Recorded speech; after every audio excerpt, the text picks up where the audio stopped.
Ikhwan yang dimuliakan Allah Subhanahu wa taala, salah satu sifat yang sangat mulia yaitu adalah as-siddiq, jujur. Seseorang itu kalau dia memiliki sifat yang jujur, maka dia akan terangkat derajatnya oleh Allah di hadapan Allah Subhanahu wa taala. Di dalam Al-Qur'an, Allah Subhanahu wa taala memerintahkan kepada orang-orang yang beriman, ya ayyuhalladzina amanu taqullaha wa kunu ma'as shadiqin. Allah taala berfirman, wahai orang-orang yang beriman, bertakwalah kalian kepada Allah dan jadilah kalian selalu bersama dengan orang-orang yang jujur, kata Allah Subhanahu wa taala. Kalau kita mau cermati daripada firman Allah Subhanahu wa taala ini, Allah perintahkan kita untuk bertakwa dan untuk bergaul dengan orang-orang yang jujur. Allah tidak mengatakan jadilah kamu tergolong orang-orang yang jujur, tapi Allah taala katakan jadilah kamu berteman dengan orang-orang yang jujur, kata Allah Subhanahu wa taala.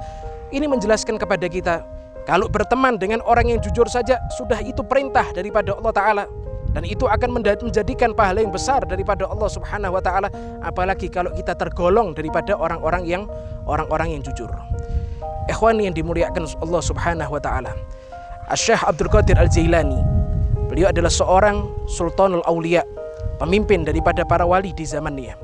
Dikatakan ketika beliau masih usia kanak-kanak, beliau meminta izin kepada ibunya untuk pergi keluar kota mencari ilmunya Allah Subhanahu wa taala. Maka ketika itu ibu Imam Abdul Qadir Al-Jailani, beliau mengizinkan Sayyidina Abdul Qadir Al-Jailani, dan beliau memberikan nasihat kepada Syekh Abdul Jailani yang masih kecil, wahai anakku Abdul Qadir, jadilah kamu orang yang jujur. Dalam keadaan apapun kamu harus jadi orang yang jujur, kata ibunya. Maka ketika itu Imam Sayyidina Syekh Abdul Qadir Al-Jailani, beliau dititipkan sama ibunya kepada salah seorang rombongan yang ingin mengadakan perjalanan keluar kota untuk berdagang. Ibu Syekh Abdul Jailani menitipkan anaknya kepada rombongan tersebut untuk disampaikan keluar kota mencari ilmunya Allah Subhanahu wa taala. Maka subhanallah, ketika akan berangkat itu Syekh Abdul Jailani, ibu beliau berpesan, wahai Abdul Qadir, ibu tidak memiliki harta yang banyak. Ibu hanya bisa memberikan harta yang sedikit. Itu di pakaian yang kamu pakai. Di balik daripada pakaian tersebut, ibu telah menjahitkan satu kantong, dan saya beri uang ada di dalam kantong tersebut, ada di dalam daripada bajumu. Maka pergi ini Syekh Abdul Qadir Jailani bersama dengan para rombongan untuk keluar daripada kota mencari ilmunya Allah Subhanahu wa taala. Maka ketika di pertengahan jalan, rombongan tersebut didatangi oleh kawanan perampok, dan perampok tersebut siap untuk merampok daripada orang-orang tersebut. Maka satu persatu daripada rombongan, ketika ditodongkan pisau oleh perampok tersebut, di antara mereka ada yang mengelak, saya tidak memiliki harta.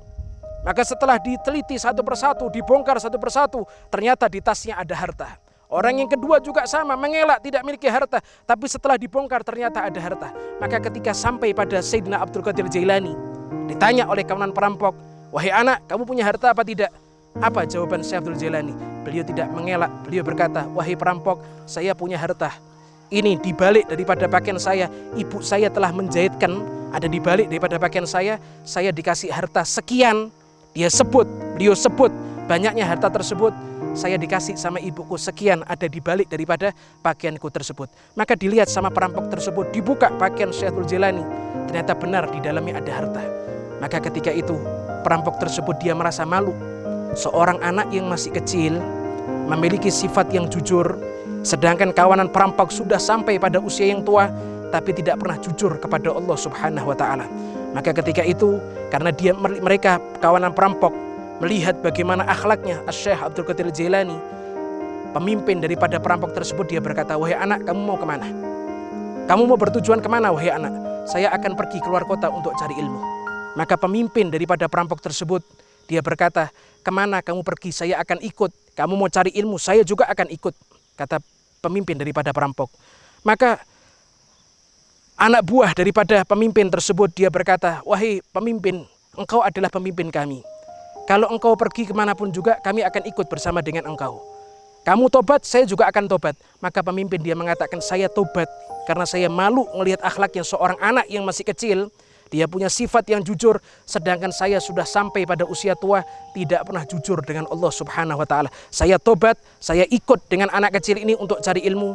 Maka akhirnya anak buah daripada pemimpin perampok tersebut, dia ikut tobat kepada Allah Subhanahu wa taala. Dan singkat cerita, Syekh Abdul Qadir Jailani, beliau sampai di luar kota belajar cari ilmu, dan semua perampok juga ikut bersama beliau dengan mencari ilmu.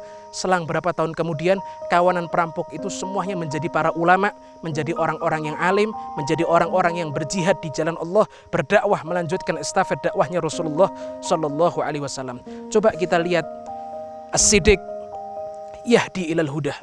Yang namanya sifat jujur itu bisa mengajak orang untuk mendapatkan petunjuk. Jangan kita jadi orang yang suka berdusta, karena dusta adalah termasuk dosa yang besar. Bahkan Nabi SAW beliau mengatakan di dalam salah satu sabdanya, man arada ayyal ana nafsahu falyakdzib. Nabi mengatakan, barang siapa yang ingin melaknat dirinya sendiri, yang ingin dijauhkan daripada rahmatnya Allah, falyakdzib, maka dustalah, kata Rasulullah SAW. Seseorang kalau dia berdusta sekali, maka akan mengajak kepada kejelekan atau perbuatan maksiat yang lain. Dia akan menjadi orang yang suka mencuri, dia akan menjadi orang yang suka mengambil hartanya orang. Karena al-kidzib yahdi ilal fujur, kalimat dusta itu bisa mengajak orang untuk berbuat perbuatan-perbuatan yang keji kepada Allah Subhanahu wa taala. Semoga Allah Subhanahu wa taala selamatkan kita semua daripada penyakit dusta.